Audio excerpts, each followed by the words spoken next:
હા hello everyone, કેમ છો બધા? મજામાં?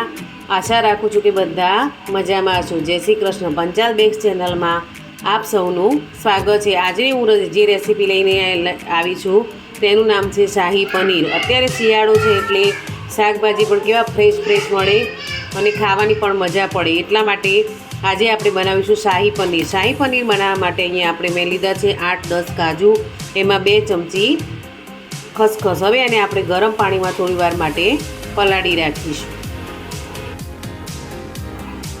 જો ગાઈઝ, આ રીતે એને થોડી વાર માટે આપણે પલાળી રાખીશું. આ પલળશે એટલામાં આપણે આગળની પ્રોસેસ. જો ગાઈઝ, અહીંયા મેં લીધું છે 50 ગ્રામ જેવું પનીર છે. આપણે પનીરને ટ્રેંગલ શેપમાં કાપવાનું છે. ટ્રેંગલ શેપમાં એટલે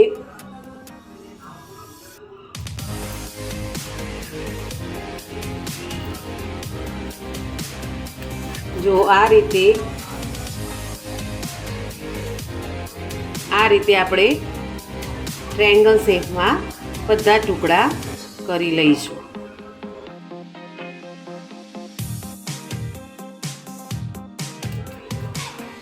જો ગાઈઝ, આ રીતના મેં ટ્રાયેંગલ શેપમાં કર્યા. આનાથી કોઈને મોટા ટુકડા ગમતા હોય તો તમે મોટા પણ ટુકડા કરી શકો છો. મેં અહીંયા નાના ટુકડા કર્યા છે. આની સાથે આપણે એડ કરીશું મટર. અત્યારે શિયાળાની સિઝનમાં મટર એટલે વટાણા બહુ સરસ મળે છે, એટલે એમાં આપણે વટાણા થોડા એડ કરીશું. હવે ચાલો આપણે આગળની પ્રોસેસ. જો ગાઈઝ, અહીંયા શાહી પનીર ડુંગળી અને લસણ વગરનું છે, એટલે આજે જૈન શાહી પનીર બનાવું છું. જો કોઈ લસણ કે ડુંગળી ન ખાતો હોય તો એના માટે આ ખાસ ઉપયોગી છે. તો અહીંયા મેં લીધા છે 2 ટામેટાં અને આ રીતની જે ધાણા આવે છે એની ડાળીઓ લીધી છે, અને અહીંયા મેં 2 કે 3 જેવું આદું લીધું છે. હવે આપણે એની શાહી પનીર બનાવવાની હવે સ્ટાર્ટ કરીએ. જો ગાઈ, શાહી પનીર બનાવવા માટે અહીંયા મેં કઢાઈ લીધી છે. એમાં મેં 2 ચમચી જેવું ઓઇલ એડ કર્યું છે. જો આમ શાહી પનીર આમ તો ઘીમાં જ બને છે, પણ બહુ જ હેવી થઈ જાય છે, એટલા માટે હું અહીંયા તેલમાં બનાવું છું. તમારે જો ઘીમાં બનાવવું હોય તો તમે ઘીમાં બનાવી શકો છો. એમાં એડ કરીશું 2 ઇલાયચી, થોડી દાલચીની, 4-5 મરિયા અને 2 તેજપત્તા.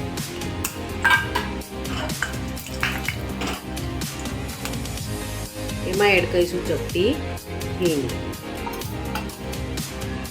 હવે સૌપ્રથમ આપણે એડ કરીશું ટામેટાં,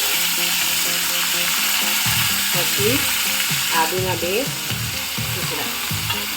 આ બંને વસ્તુ જ્યાં સુધી ચડી ના જાય ત્યાં સુધી આપણે બીજું એમાં એડ કરીશું નહીં. ચડવા માટે એડ કરીશું મીઠું.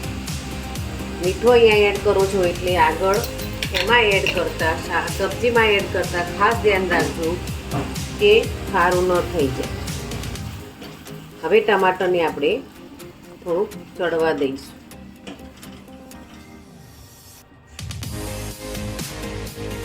જોઈ શકો છો કે ટમાટર બિલકુલ ગળી ગયા છે. હવે આપણે આને ગેસ ઓફ કરી દઈશું અને થોડી વાર આ બેટરને ઠંડુ થવા દઈશું. ગરમ ને ગરમ પીસીશું નહીં. જોઈ શકો છો ગાઈસ કે ટમાટર કેવા મસ્ત ઓગળી ગયા છે.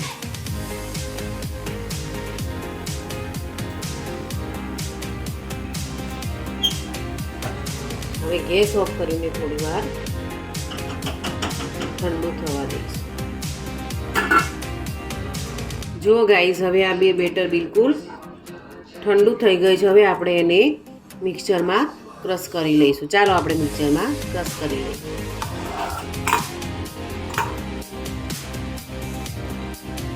જો ગાઈસ, હવે આપણે આ ગ્રેવીને ગાળી લઈશું, કારણ કે અંદર આપણે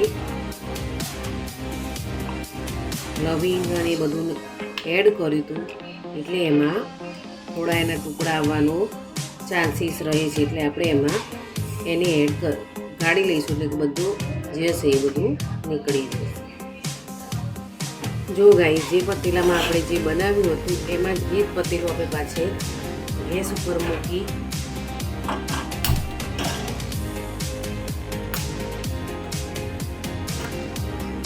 એમાં એક થોડું જ તેલ એડ કરીશું.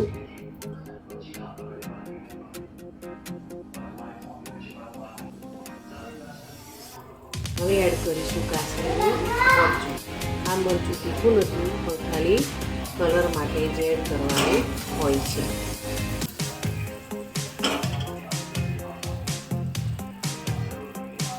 અને હવે જે આપણે ગ્રેવી બનાવી હતી તે એમાં એડ કરી દઈશું.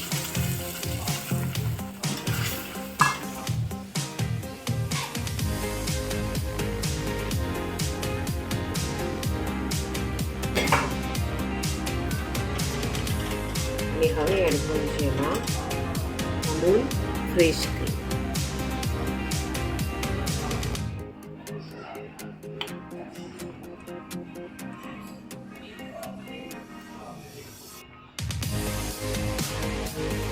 શાહી પનીર છે તે થોડું સબ્જી થોડી રીચ થવાની, એટલે પણ ક્રીમી થવાની, એટલે એમાં આ ફ્રેશ ક્રીમ એડ કરવાની હોય છે.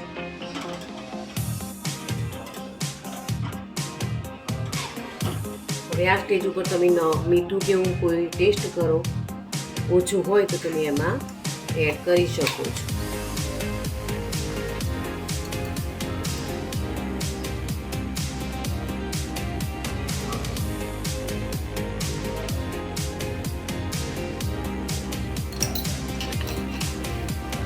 એડ કરું છું થોડી ખાંડ.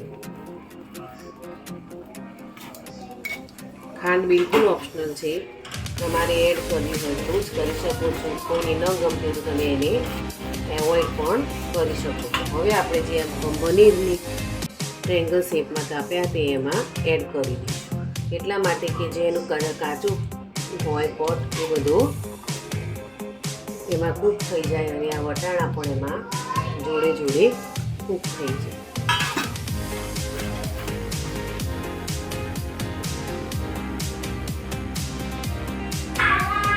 હવે એને કૂક થવા દઈશું.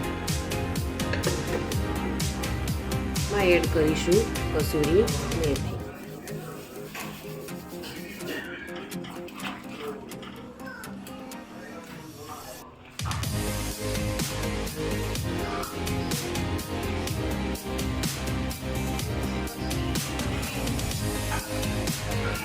હવે એને ધીરે ધીરે કૂક થવા દઈશું.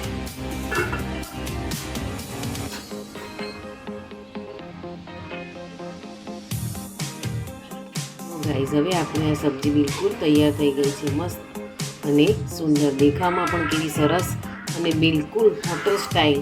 તમને આ ખાશો તો તમને લાગશે કે તમે ઘરે ખાવ છો કે તમે હોટલમાં ખાવ છો. ઘરે જરૂરથી બનાવજો. સરસ. આની પરાઠા સાથે અથવા મકાઈના રોટલા સાથે પણ બહુ સરસ અને ખાવામાં પણ મજા આવે છે. તમે જરૂરથી ટ્રાય કરજો. ગાઈઝ, વિડીયો મારો પસંદ આવ્યો તો પ્લીઝ લાઈક કરજો, સબસ્ક્રાઈબ કરજો, શેર કરજો. જય શ્રી કૃષ્ણ.